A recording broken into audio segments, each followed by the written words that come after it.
All right. So every 6 months or so, I do a free secret stream. These are normally patron only at the $10 tier and higher. I'm a demonetized channel, so it is very much appreciated if people support by becoming a patron. You get access to 5 years of free content after a year. We have raffles for or lotteries for T-shirts and other merchandise, and you're eligible for discounts on retreats, and you can sign up for guitar lessons or flow state lifestyle coaching or consultations on any of the subjects that I teach. And so it's amazing for both of us. And for the last 2 years, I think we have been going through this book, which is Morals and Dogma by 33rd degree Freemason Albert Pike. It was formerly secret. And I think what happened is that over decades, widows would not know they're not supposed to donate the book, and it's ended up in Amazon. And, now when I got this copy of it, it was not readily available. And I actually dreamed that it was at this bookstore, and I went down there and it was.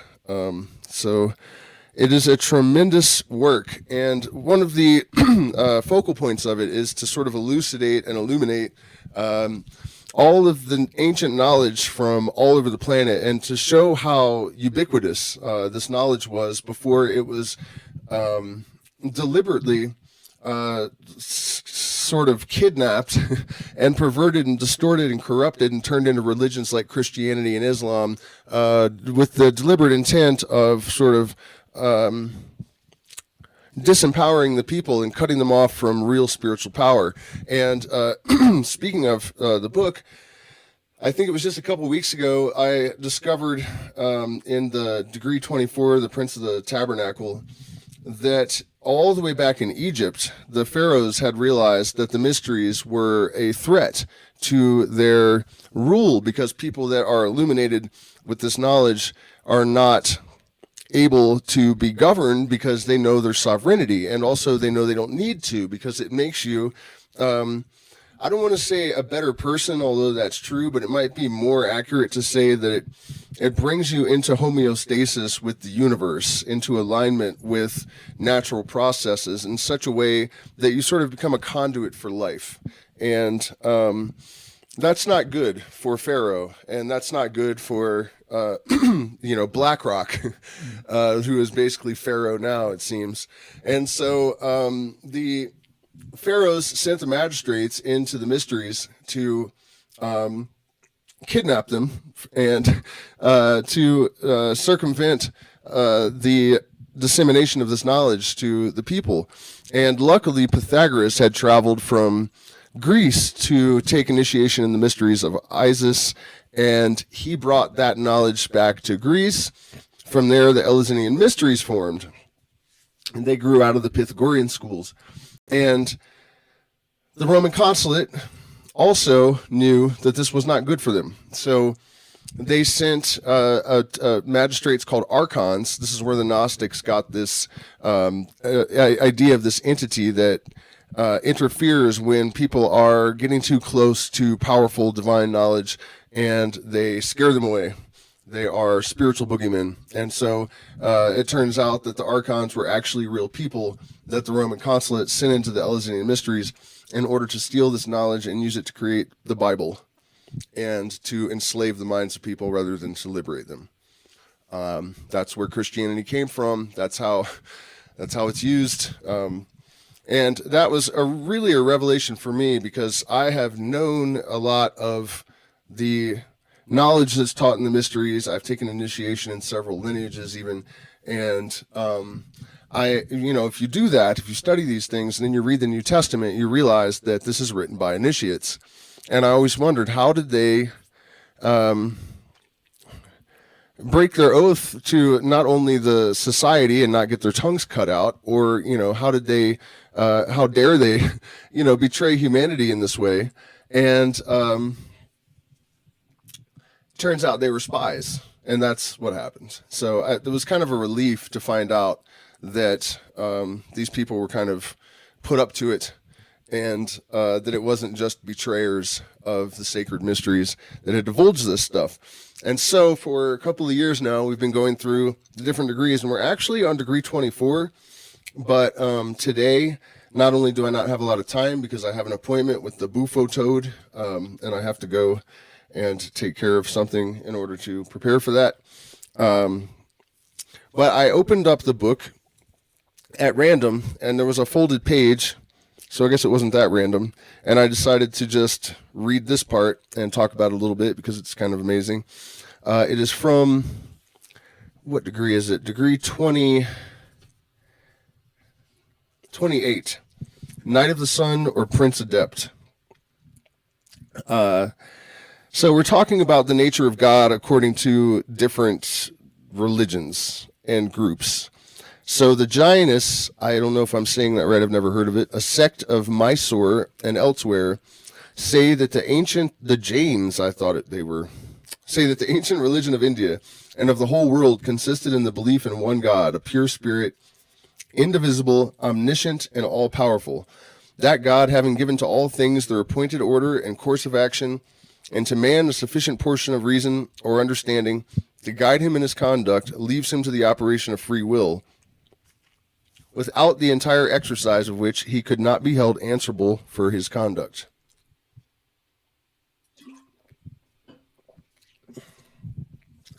Manu, the Hindu lawgiver, adored not the visible material sun, but that divine and incomparable greater light. To use the words of the most venerable text in the Indian scripture, which illumines all, delights all, from which all proceed, to which all must return, and which alone can irradiate our intellects. He thus commences his institutes, be it heard, the universe existed only in the first divine idea, yet unexpanded. As if involved in darkness, imperceptible, undefinable, undiscoverable by reason, and undiscovered by revelation, as if it were wholly immersed in sleep. Then the sole existing power, the sole self-existing power, himself undiscovered, but making this world discernible with 5 elements and other principles of nature, appeared with undiminished glory, expanding his idea or dispelling the gloom. He whom the mind alone can perceive, whose essence eludes the eternal organs, who has no visible parts, who exists from eternity, even he, the soul of all beings, whom no one being can comprehend, shone forth.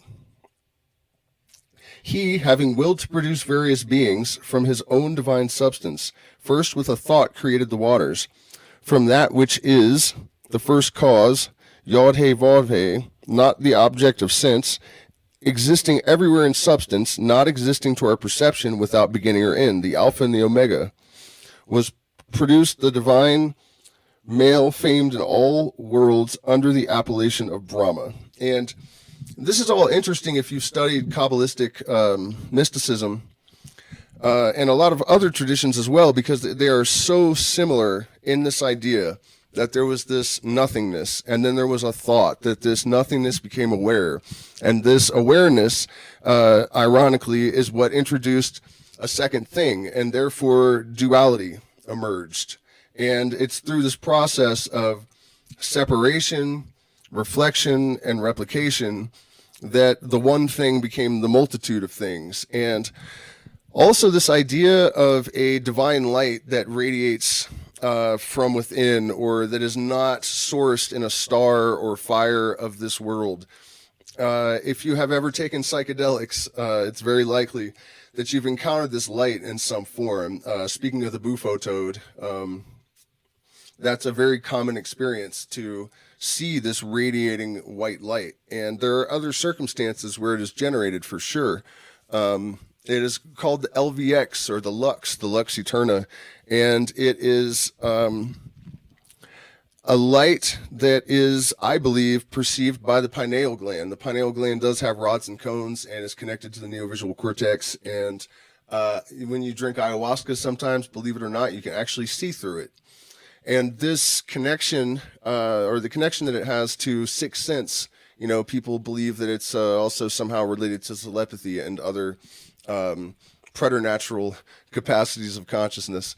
And I know this to be true. And most people that have drank ayahuasca more than a few times know this to be true as well. So I think what is happening is that it is on a different wavelength. It's picking up a different frequency. And this frequency, aside from just this white light, is more brilliant than any color that exists in the real world. Speaking of DMT and ayahuasca, there is a vibrance to these colors that does not, there's no way to replicate it, I don't think. We'll never have technology that is good enough to recreate the brilliance of the colors that you see when there are squid-like beings landing on your face on a strong dose of ayahuasca. Oh, and there's one other element of this that I think is really interesting, and again, pretty ubiquitous. This idea that this consciousness shattered into, a gazillion pieces, and everything is a fragment of this original vibratory signature that is the creator. The description in the Kabbalah that the light penetrated through 3 veils, and some of it was sort of residually left. So they are, less nothing as you move through each veil. And then this white light formulates above the head of the Adam Kadmon or the Macroprosopis, and it descends through these spheres until it crystallizes in the bottom in Malkut, or the kingdom, or matter, right? So the light descends through this process and becomes matter, and then at the end of this process, whether you're symbolizing a human's life or the life of the universe, because there's really ultimately no difference, this light redintegrates and is restored to the light. And physics tells us now that light is all matter matter is all light in a standing wave. And there is actually a theory called quantum loop theory that is consistent with the Kabbalah in physics. So this kind of thing gives us a little bit more certainty that this could be the correct, creation. I don't want to say myth, but story. And that's the idea of the mysteries, that you are not getting your beliefs from a book. You are not getting them from a preacher. You are not getting them from a shaman. You are perhaps learning from someone, but you are learning to create a dialogue with the universe for yourself, to observe the allegories of nature, to learn how that language has the capacity to, as Albert Pike said, the true scripture is writ large upon the land for those who have eyes to see it. And that's this book of allegories that is nature and synchronicities and the sort of thing that can inform you of the actual truth about yourself and the universe in quite marvelous fashion, I would have to say. So where were we? Where were we? Recapitulating the different things created by Brahma, he adds he, meaning Brahma, the word, whose powers are incomprehensible, having thus created this universe, was again absorbed in the Supreme Spirit, changing the time of energy for the time of repose. And so these phases of the universe, the quantum loop, from systole to diastole, expansion and contraction. One of the really mind-blowing aspects of the quantum loop theory is that once the universe, the light has dissolved itself again, the matter has all, decayed into nothingness, and the universe collapses back into the singularity, all of the particles that exist now will remain the same size, which is, it's really hard to imagine, except if you consider that they're very, very tiny and there's mostly empty space between them, but they remain the same size. And that is part of the reason that as the universe collapses back into this incredibly minuscule point, there is enough energy there because these particles can't be destroyed. They don't change size. that eventually they explode out, and the universe is recycled. So kind of wild to try to visualize this process. In the beginning, the universe was but a soul, nothing else, active or inactive, existed. Then he had this thought, I create worlds. And thus he created these different worlds: air, the light, mortal beings, and the waters. It's also interesting to note that in a lot of the indigenous cultures here in South America and other places around the world, there were three elements: air, fire, and water. And earth was not a true element because it is a composite of the others. So there were three elements, and then earth is sort of like a quasi-element or a pseudo-element or something. And recently, gravity has sort of been demoted as one of the four fundamental forces because it is the result of the other three, in a sense. So we had these four fundamental forces of physics, and now there are three, with one that is sort of a pseudo force, you know, and that harkens back to this Hermetic idea of as above, so below, that everything is based on one form that is reflected in these sort of allegories of, or metaphors for the other thing.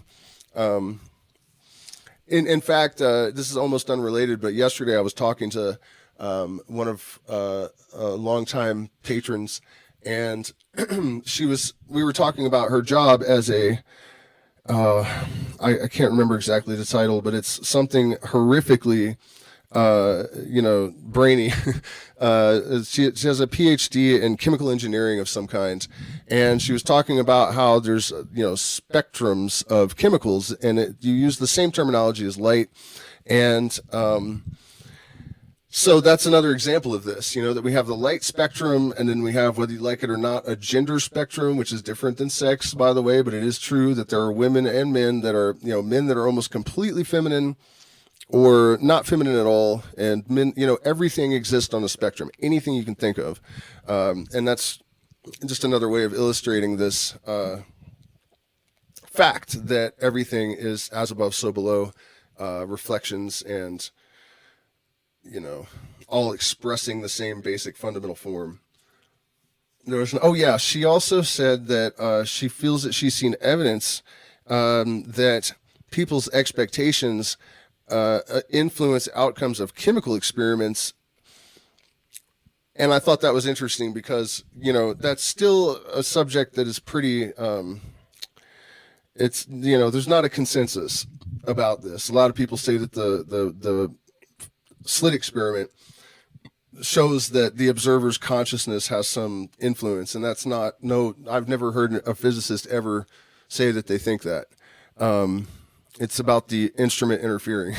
It's not, so anyways, but I don't doubt it, that on some subtle level, in fact, I know that our consciousness does have the ability to interact with the physical world to some extent. But to do it on a chemical level is less subtle than the level of a particle. So I'll have to ask her about that again and see if I can get more information in regards to why she has this opinion.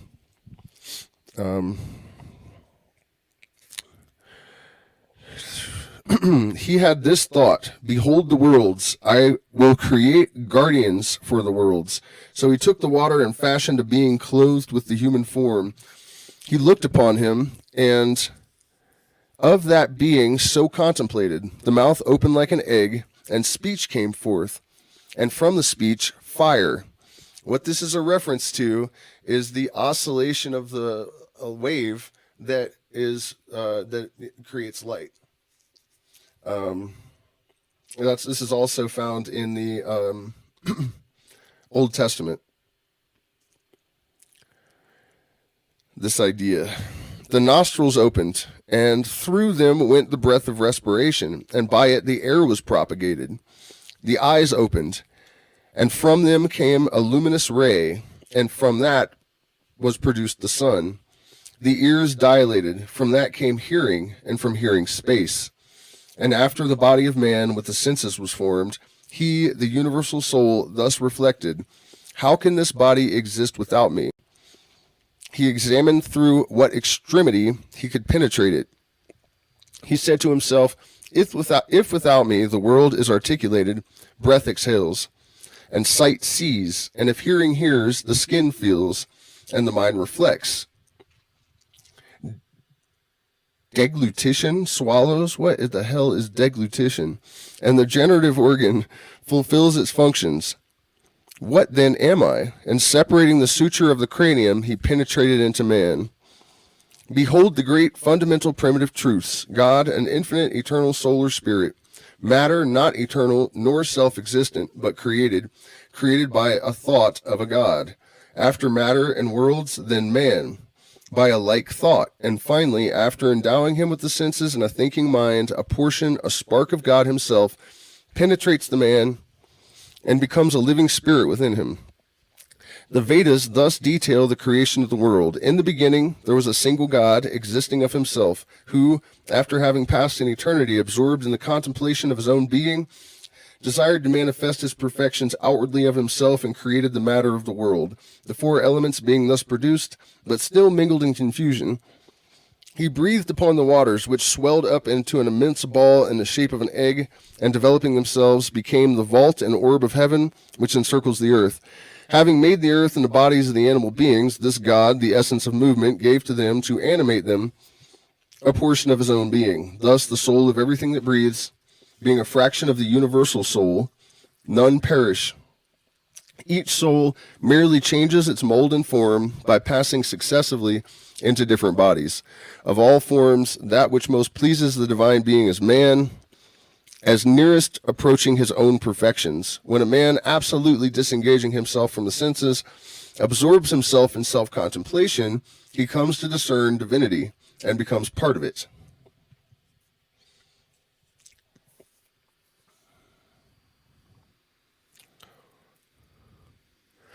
Let's have a bit more of this. Of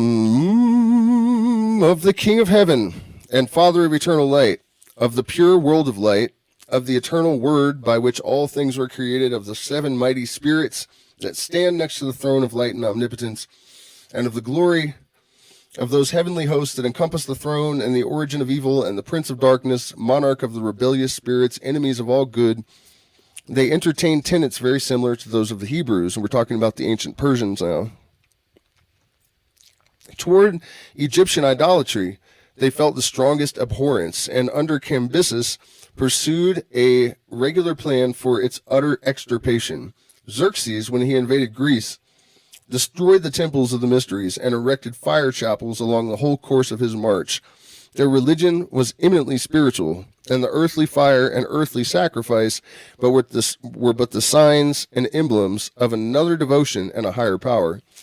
Thus, the fundamental doctrine of the ancient religion of India and Persia was at first nothing more than a simple veneration of nature, its pure elements and its primary energies, the sacred fire, and above all, light, like everywhere else on the planet.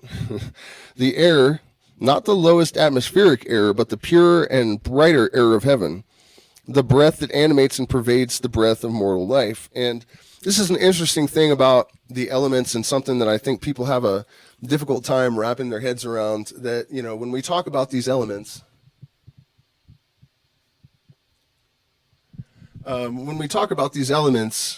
we assume that we're talking about the physical elements, and that's not actually the case. In my early researches into the occult, I would see references to water of air and air of earth, and, you know, these strange things. And at first I couldn't really understand, you know, what that would be about. But on one level, and this is interesting because there's a lot that actually is conveyed in this, and I will not extrapolate it much, but just, you know, you leave that to your ingenium to decipher. But if you freeze water, it becomes earth of water. If you spray water with enough pressure, it will cut metal like fire. So if you melt rock, it is now water of earth. And so these qualities that are inherent in everything. The all is in the all. Everything has the potential to transmute into some other form, and it is by the application of other elements that this is affected. And so, this alchemical process is actually something that we have always known, in a sense. It's an interesting thing that the alchemy, when I was in high school, we were taught that it was not possible to transmute lead into gold. And it turns out that it's easier to do it with mercury, but you can actually transmute one element into another. And this book describes the process that they use today, written in 1851. And so this is a great example to me. Excuse me. Of how, if science hadn't been so arrogant and people had less narrow-minded habits, intellectual habits, we have known that elements can be transformed into each other forever. So this ancient knowledge, I feel like this is one example of how, science has slowed itself down and actually slowed the progress of humanity in general by disregarding this kind of stuff. And now the evidence that there's something to it all is so overwhelming that it's undeniable. Things like, Mercury being one planet away from the sun being the chemical for gold, and Mercury, you knock a proton off and it's gold. And clearly the alchemists knew this, and possibly, it's not possible that whoever named the planets did, So this evidence of a universal mind has emerged in ways that are absolutely undeniable at this point. And still, we have most of humanity with their heads in the sand. I don't think that can persist, though. Once the genie's out of the bottle, once it has escaped the lab, so to speak, it's kind of like when you try to put your thumb on a hose and hold the pressure in, you're not going to succeed forever. And that is what consciousness is doing at this juncture. They sure are trying, with all the divide and conquer bullshit. And oh man, I gotta go. You know what I'm saying? Let's get through at least this last paragraph. It just keeps getting more and more interesting too. It's really just a tremendous book. If you don't have a copy of Morals and Dogma, I definitely would suggest. You're not going to get it in one read either. No one does. Source of life, faint whisper of a breeze. I don't remember where we stopped. All right, so we were talking about venerating light and the elements. Everywhere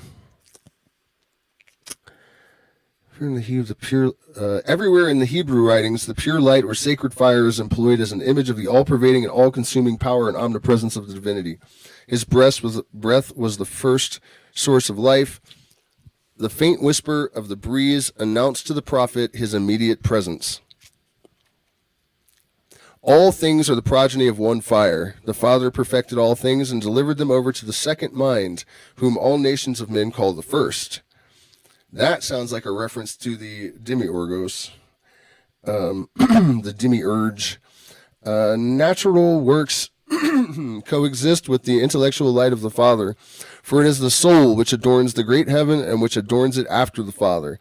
The soul, being a bright fire, by the power of the Father, remains immortal and is mistress of life and fills up the recesses of the world. For the fire which is first beyond did not shut up his power in matter by works, but for mind. For the framer of the fiery world is the mind of mind, who first sprang from mind, clothing fire with fire.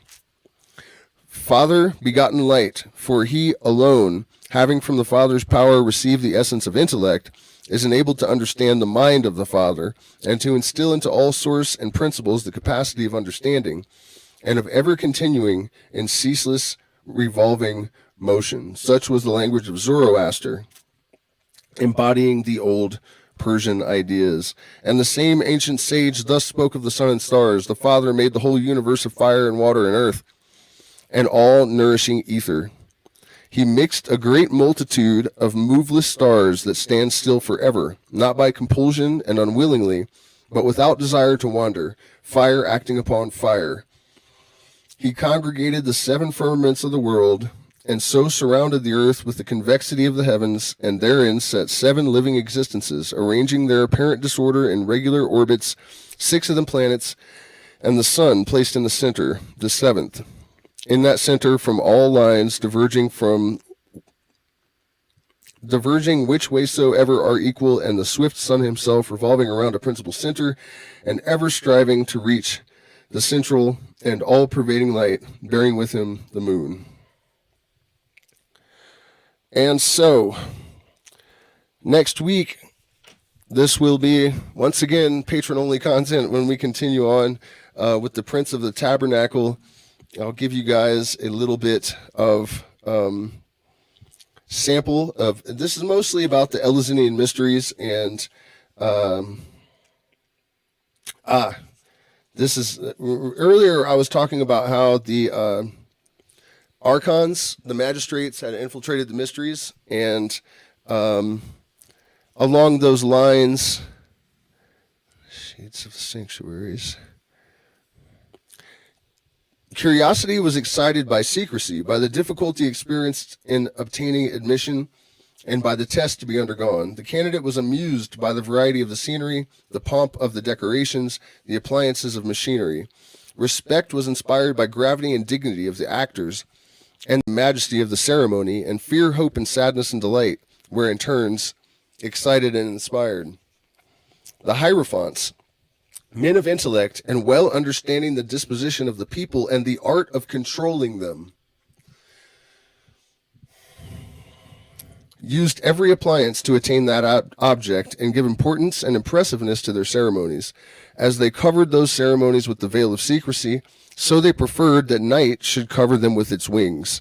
Obscurity adds to impressiveness and assists illusion, and they used it to produce an effect upon the astonished initiate. The ceremonies were conducted in caverns dimly lighted. Thick groves were planted around the temples to produce that gloom that impresses the mind with a religious awe.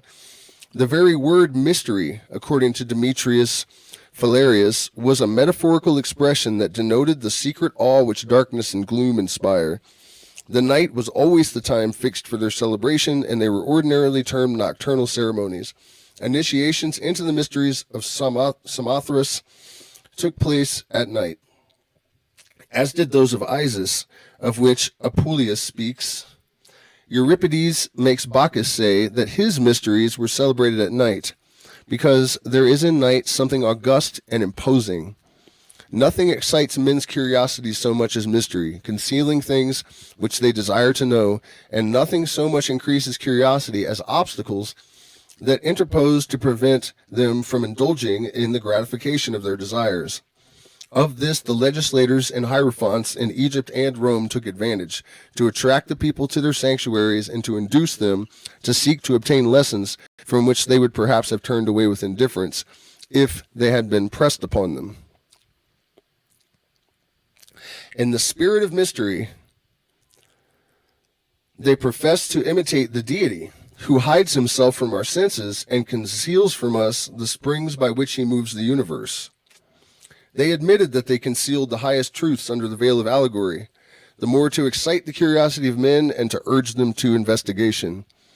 The secrecy in which they buried their mysteries had that end. Those to whom they were confided bound themselves by the most fearful oaths never to reveal them. They were not allowed to speak of these important secrets with any others than the initiated, and the penalty of death was pronounced against anyone indiscreet enough to reveal them, or found in the temple without being an initiate. And anyone who had betrayed these secrets was avoided by all and excommunicated. Aristotle was accused of impiety by the hierophant Eurymedon for having sacrificed to the manes of his wife, according to the rite used in the worship of Ceres. He was compelled to flee to Chalcis. To purge his memory from this stain, he directed by his will the erection of a statue to that goddess. Socrates, dying, sacrificed to Asclepius to exculpate himself from the suspicion of atheism. A price was set on the head of Diagoras because he had divulged the secret of the mysteries.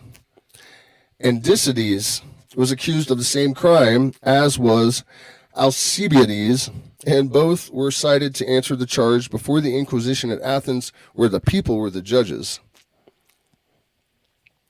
And so on, along those lines. We will pick that up, Patron only, next Sunday. And before I pop off, I wanted to mention that there is, in the Book of the Law by Aleister Crowley, I'm trying to remember exactly how it's worded, but it's something like, those who discuss the contents of this book should be avoided as centers of pestilence. That was a clue and a hint that the book contains these secrets of these old mysteries, and people that were discussing them out of the context of the or the confines, really, of the sanctuary were to be shunned as centers of pestilence.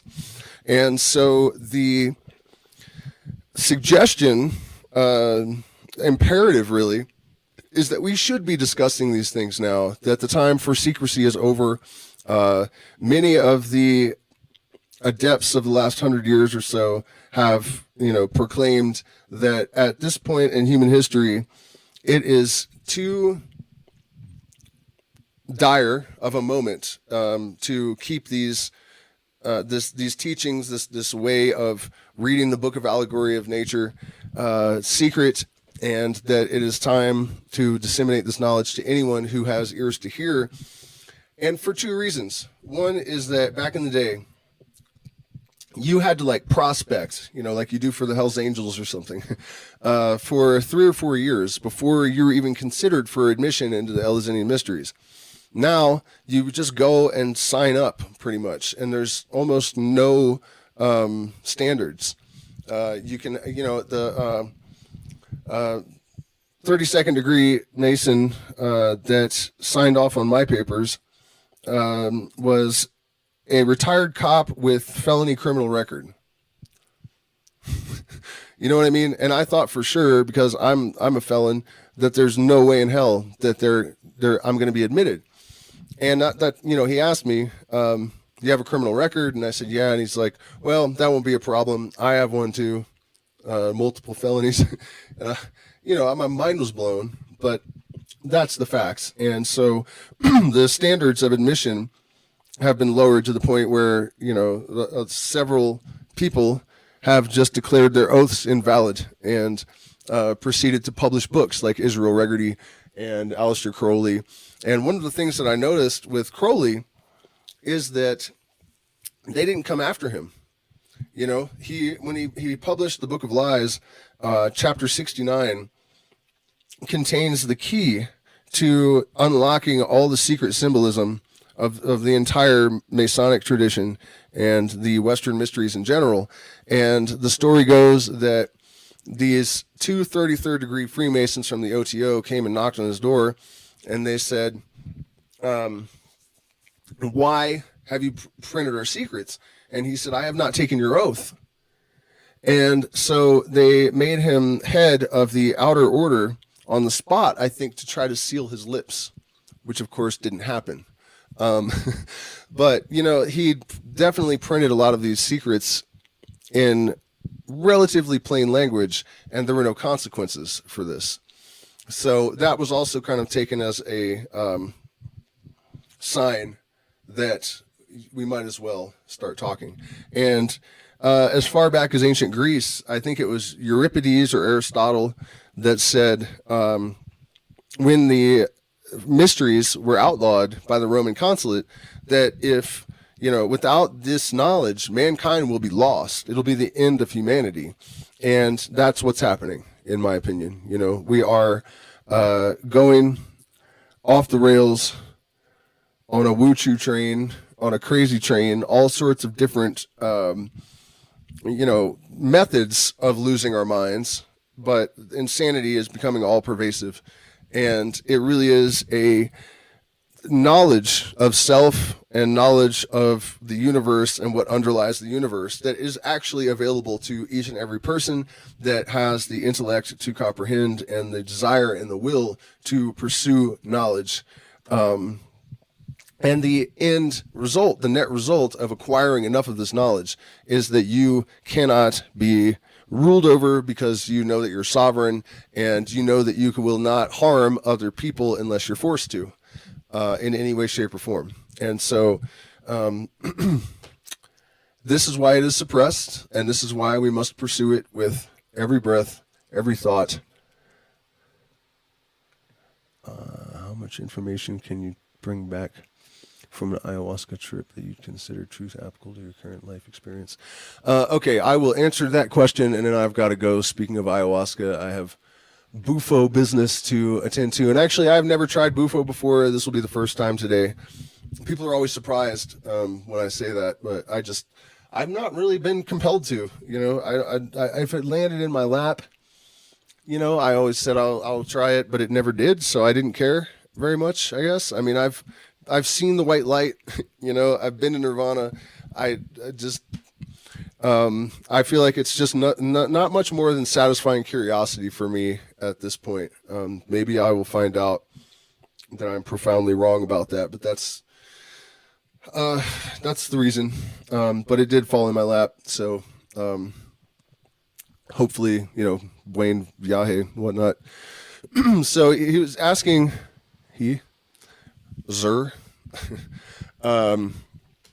how much information can you bring back from an ayahuasca trip? And I would say all of it. For me, at least, ayahuasca is not an intoxicating substance. It does not confuse the mind. It does not cloud the mind. I don't forget anything. I can do anything I would normally do.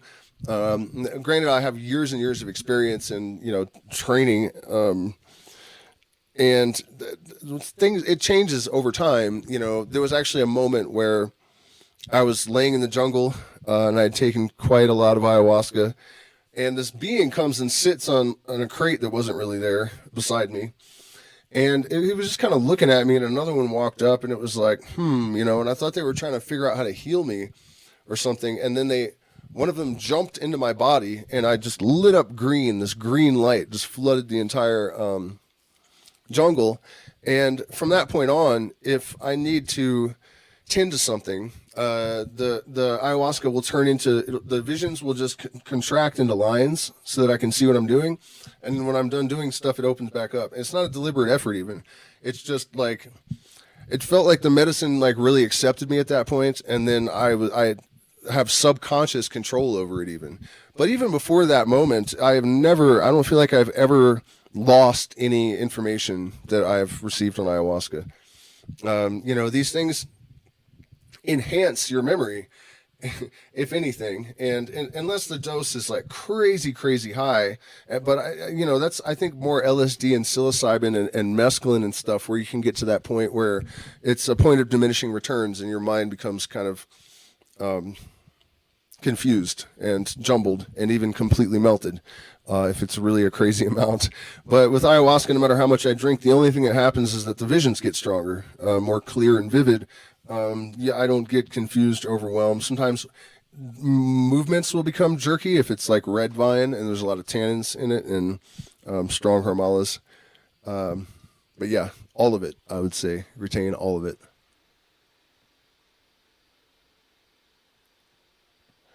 Okay, guys, so that was a patron-only secret stream promotion, so please consider joining my Patreon. Hit the like button at least, share, subscribe.